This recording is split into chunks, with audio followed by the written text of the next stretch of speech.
po ay lubos na nagagalak upang mabigyan ng pagkakataon na mag-share ng aking testimony regarding po sa aking pagsisimula sa buhay Kristiyano sa ROCM. I'm so much blessed to be a part of ROCM family. It's my first Christian family, and it's where I grew, and it's where my foundations were built. Gusto ko lang pong pasalamat sa Panginoon sa kanyang kabutihan dahil dinala niya ako doon. Ako po ay napunta doon sa pamamagitan ng aking kapatid na unang na-invite, pero ako po yung panahon na yon na nagsisik at nagsisearch ng patungkol kay Jesus. So, invite po ako doon, naka-attend ako ng isang service, and then ako po ay namangha sa mga tao na nandun po sa ROCM, yung kanilang passion, yung kanilang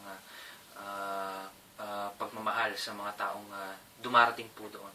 So, eventually, ako po ay na-involve sa mga ministry doon at sa pamamagitan po ng ating mga kapatiran na aking pong kasama, ako po ay na-involve sa isa ring life group or isang small group.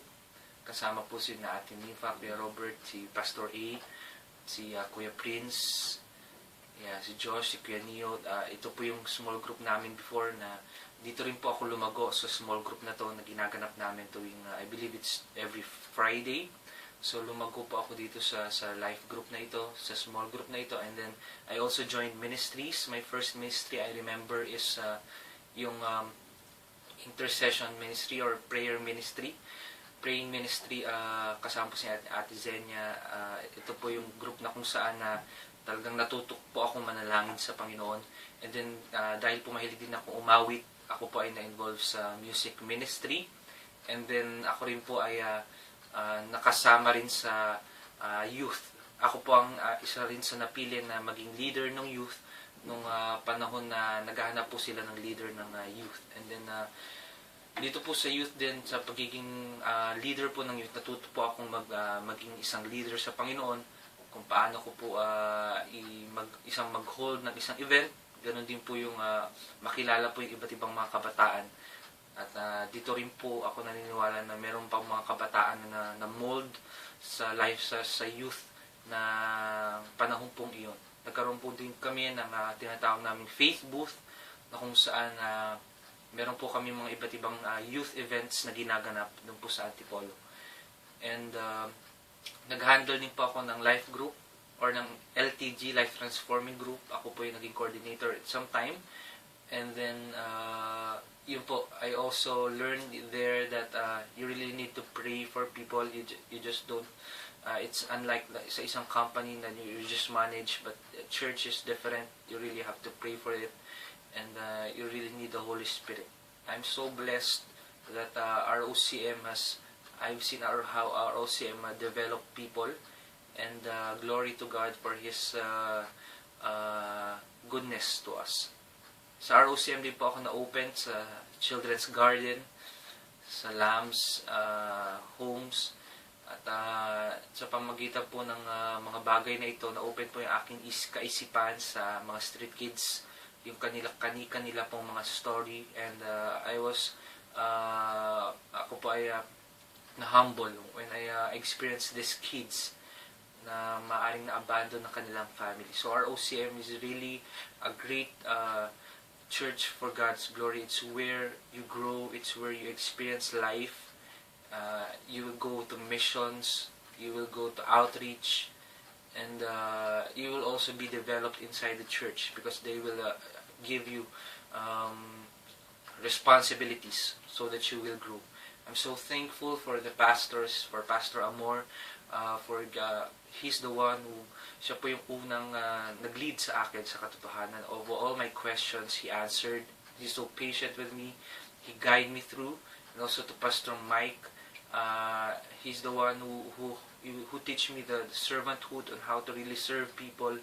I'm so blessed with Pastor Mike and Ate Glenda, and also with Pastor Buddy, who anoint.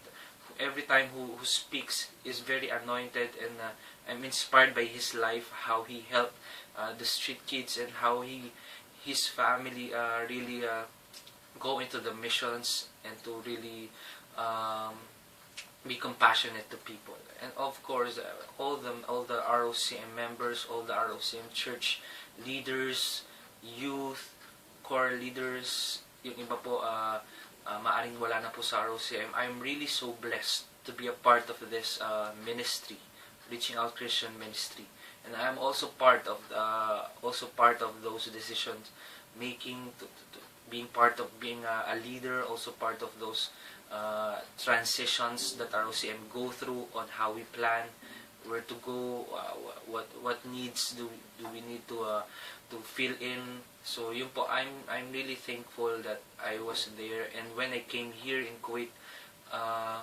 nakita ko rin po yung difference. I believe our OCM is a place where you will experience life, you will experience first-hand God, and then when you go to other churches, you will be used mightily because you know that you have experienced God mightily in our OCM, and you know that when God calls you to other places, that passion will still remain. So I hope and I encourage everyone to keep that passion, to grow in Christ, grow deep, and seek Him more. Be involved in ministries, be involved in outreach, be involved in missions. It's where you will find God. It's where you will experience Him. So that when He called you to other places, you will be ready, you will be equipped. And thank you. Happy anniversary, ROCM. I pray that you will have more years to come, more people to bring into God's kingdom, more leaders to be equipped, more servants, more missionaries, more pastors that you will build. I give God the glory for everything that He has done, for everything that He will do, and for everything that He is doing in ROCM and its members, its leaders. Thank you so much. God bless.